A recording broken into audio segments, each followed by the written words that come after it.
Okay, so, hinihiling ko ang lahat na tayo ay tumayo para sa ating panalangin. So, amen. Magandang umaga, klase. Magandang umaga po, sir. Magandang umaga, klase. Magandang umaga po, sir.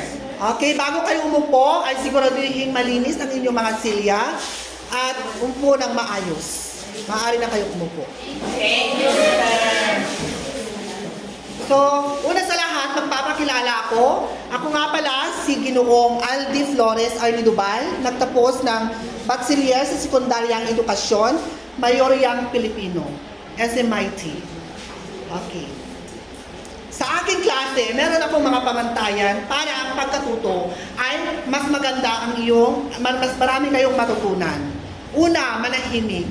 Sa aking klase, ayoko yung nagsasalita ako, may nagsasalita din sa likod o sa harapan. Gusto ko matuto kayo. Kaya nga nandito tayo, di ba? So, makinig ng mabuti para ang sagado ng ating learnings ay matuto kayo. Pangalawa, makinig. No? Habang ako ay nagsasalita, makinig kayo. Walang maingay. At kung kayo ay tahimik at nakikinig, sigurado meron tayong matututunan. Pakpakan niyo ang inyong mga sarili. Okay, so by the way, no, kalihim, meron bang lumiban sa ating klase? Wala, kaya naman bigyan niyo ng masigabong palakpakan ng inyong mga sarili. Okay. Okay, class, meron akong ipapakitang dalawang larawan at inyong hihinuhain. Okay. Sa larawang iyan, ano ang inyong mapapansin? Malinis. Malinis. Ano pa? Ilog. Ilog. Tama. Ano pa? Berde. Sa larawang iyan ay malinis, berde, maganda. No? Sa pangalawa naman, sa pangalawa class, basurahan, marumi, ano pa? May tao. May tao, ano pa? Tama, may tao, marumi. Mabaho, no? Mabaho, marumi. So kanina, malinis. Malinis, maayos, maberde, no? Walang dumi. Dito naman kabaliktaran. So, madumi siya. Meron na ba kayong idea sa ating paksang tatalakayin, mga binibini at Ginoo? Kalinisan, malapit na. Sa bunga at sanhi, tama, no? Ang ating tatalakayin ngayong araw, klase, ay sanhi at bunga, no? Okay, sanhi at bunga. Sakdang ang Ilog Pasig noon at ngayon. So bago ako magsimula, bago natin tatalakayin ang sanhi at bunga, meron tayong mga layunin. Una, sino ang magbasa sa number 1? Binibini? Pangkaisipan. Natutukoy ang kahulugan ng sanhi, dahilan at bunga kinalabasan. Pangalawa, dito. Yes, Binibini? Pangdamdami. Napahalagahan ang pamamalaga sa kalikasan bilang responsibilidad ng bawat mamamayan. Gusto ko naman yung lalaki. Yes. Psychomotor, nakakabuo ng sariling pangusap at talata na gumagamit ng kaugnayan sa likas. Okay, so ito yung mga layunin na ating matatamasa, no? May pangkaisipan, damdamin, at psychomotor. Okay, so paghawa ng balakid, sino ang magbasa sa number 1? Binibini. Yes, tayo ka. Ilog ay isang malaking likas na daan ng tubig. Yes, ang ilog ay isang malaking likas na daan ng tubig. Katulad sa ating ipinakitang larawan kanina, yon ay isang halimbawa ng ilog. No? So, ito ay daanan, no? Umaagos Number 2. Sino magbasa? Taas lang ba ang kamay sa gustong magbasa? Yes, Binibini?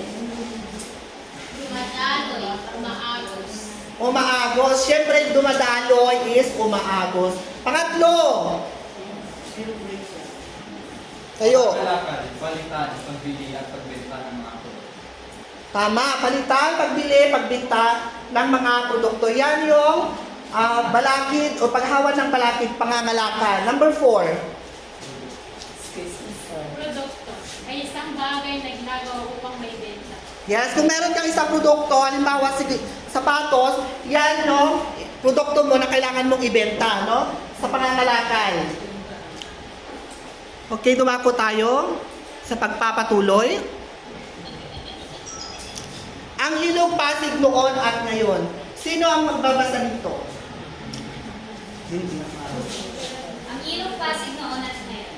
Ang Ilog Pasig ay isang ilog sa Pilipinas na dumadaloy mula sa Laguna, Libay, isa sa pamamagitan ng kanal ng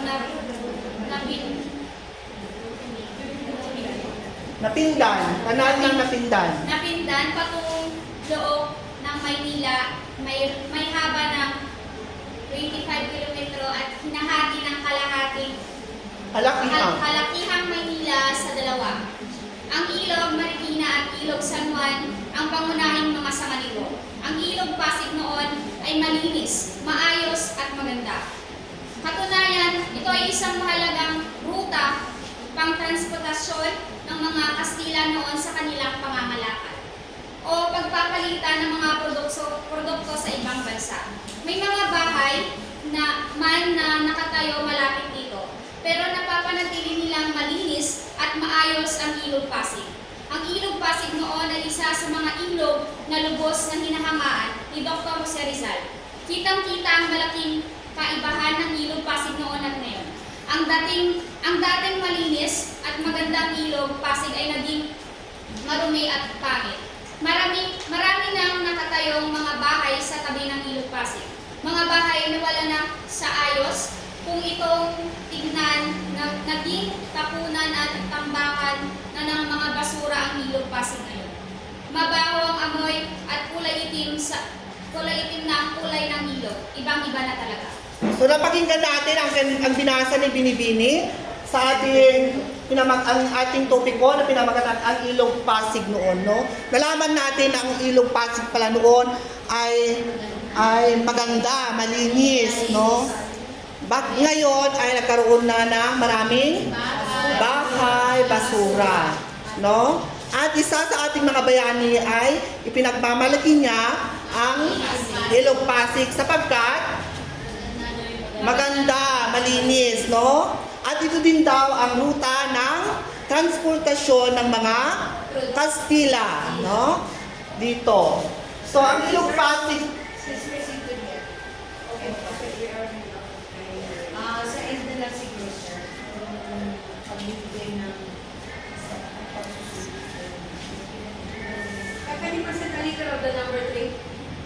ma'am? Can you present a little? Ako, i-present na po ng konti yung number 3 mo. Pagkalakay sa gramatika. Yan. Okay, dodako tayo sa pagbaybay, klase. So dito sa pagbaybay, no, ating babaybayin ang mga salita para mas lalo nating mabasa, maintindihan ito, no? So number 1, sanhi.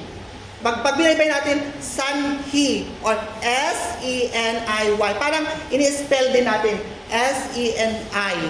Sanhi. Pangalawa, bunga. B-U-G-A. Bunga. Pangatlo, epekto. E-P-E-T-O. Epekto. Number 4, basahin mo, Binibini. Resulta. R-E-S-U-L-T. Resultant. Resulta. Mahusay. Number 5, sino babasa? Binibini. Dahilan. D-A-H-I-L-A-N. Dahilan. O yan yung mga pagbaybay ng mga salita. sanhi, nalaman natin kung paano siya ine-spell, binabaybay ang mga salita na para mas lalo nating maintindihan ito. Kasi may mga salita na binigkas natin pero hindi natin alam kung paano siya baybayin. Ang ating konteksto kasi ay magbaybay lamang. So, hindi naman siya ganun kakomplikado, no? Naintindihan? Okay, maraming salamat. So, mula sa ating binasa kanina na teksto, may mga katanungan ako na inyong sasagutin kung inyong naintindihan. Okay, so, number 1, ano ang masasabi mo sa Ilog Pasig noon at ngayon? Binibini, maaari kang tumayo at sagutin ang number 1. Malinis po. Walang basura. Ano pa? Okay, walang basura, malinis. Ano pa? Maayos. Okay, so number 2. Ang dalawang ilog ang naghahati sa Maynila. Anong dalawang ilog ang naghahati sa Maynila?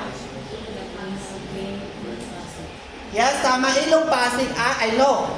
Ilog San Juan at Ilog Marikina. Pangatlo, paghambingin mo ang Ilog Pasig noon at ngayon. Sino ang makapaghambing?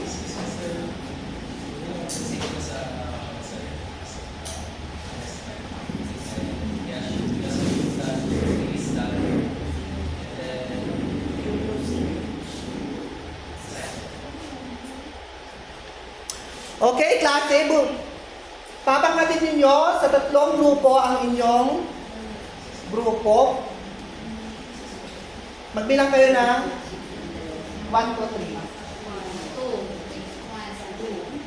3. Okay, sa unang pangkat, pangkat 2 at pangkat 3. Ang gagawin sa unang pangkat ay isulat ang sanhi at bunga sa fishbone mat. Pangalawang pangkat, basahin at unawain ang balitang makikita sa ibaba. Pagkatapos, gawin ang nakahandang gawain sa pagtukoy ng sanhi at bunga. Batay sa iyong binasa, isulat sa graphic.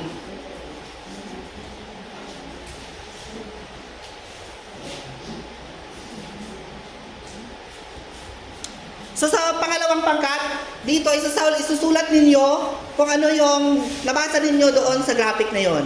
No, meron tayong sanhi at bunga. Isi-separate ninyo kung ano yung pagkakahinuha ninyo dito sa pangkat 2.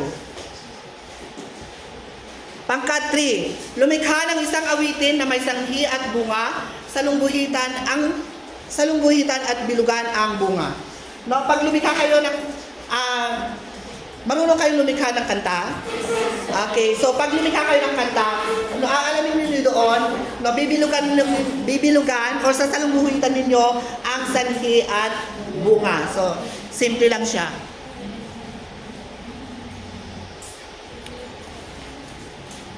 Bibigyan ko kayo ng 10 minuto sa pagsagot. Okay, tapos na ba klase? Yes, sir. Okay, very good.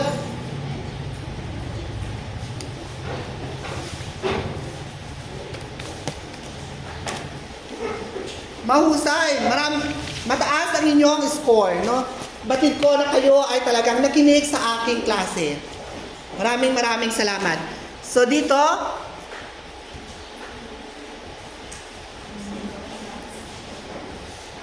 para sa inyong takdang aralin, bumuo ng 5 pangungusap. Salungguhitan ang sanhi at bilugan ang bunga. Isulat ito sa 1/2 at ipasa sa Lunes. Naintindihan? Yes po. Okay. So maraming salamat sa pakikinig at naway meron kayong natutunan sa araw na ito. Paalam klase.